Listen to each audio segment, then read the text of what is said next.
So in this section of getting hired, we'll look into applying and interviewing for jobs. So here we'll learn about collecting job leads.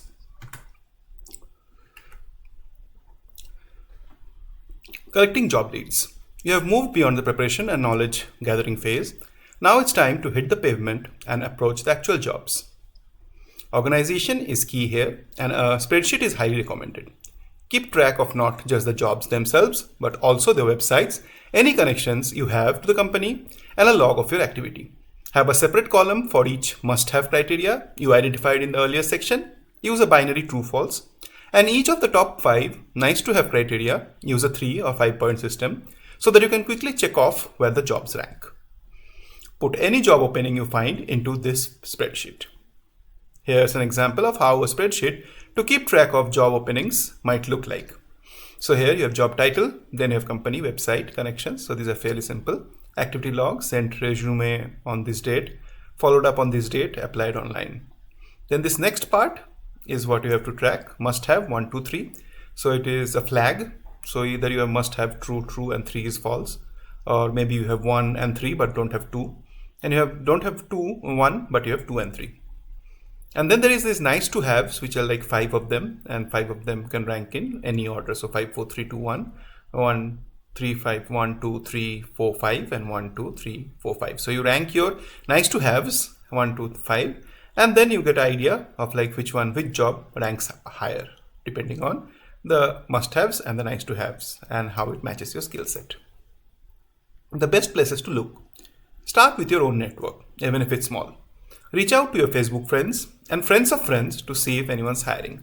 You should start your search with the highest probability, highest quality scores first. 1. Your network, including people you have met in the community. 2. Direct postings that go to a human, like when developers, not recruiters, send emails about job openings at their company to the local Ruby list. So it's different. Developers from recruiters. So this is significant. It's important to have another human being on the other end of the email.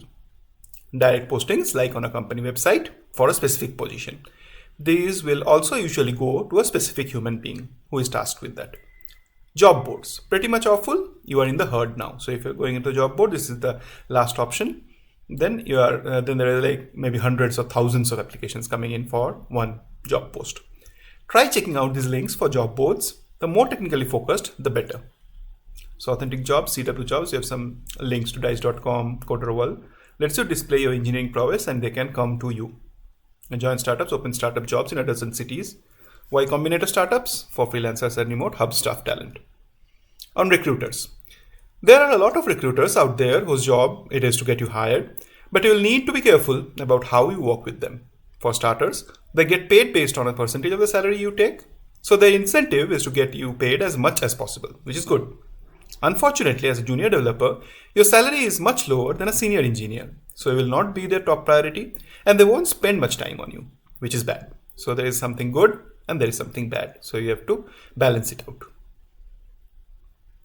If you are approached out of the cold as a junior developer by a recruiter, chances are that they won't be going out of their way to learn your story and find you the right fit. You are more likely to get put in the pile of resumes they send out to everyone. You probably don't yet have work experience that is saleable enough for them to go out of their way to find you the right position. In that case, you may find them sending out your resume to everyone just in hopes that they get their 20-30%. That is their commission. Remember, if they approached you in a spammy way, example through LinkedIn, they probably do the same to companies, so it's doubtful they will add value to you. As you become more senior and your work is more unique, recruiters can add a lot of value to a career by understanding the potential market for you and opening doors you may not otherwise have found, so don't get down on them yet. As a junior, you are unfortunately more of a commodity, so you probably won't find value in working with recruiters yet. Rely on your own ability to hustle and sell yourself. So you have got all the tips and pointers from the Odin project and use them well to sell yourself. That will take us to the next lesson, which is on qualifying your job leads.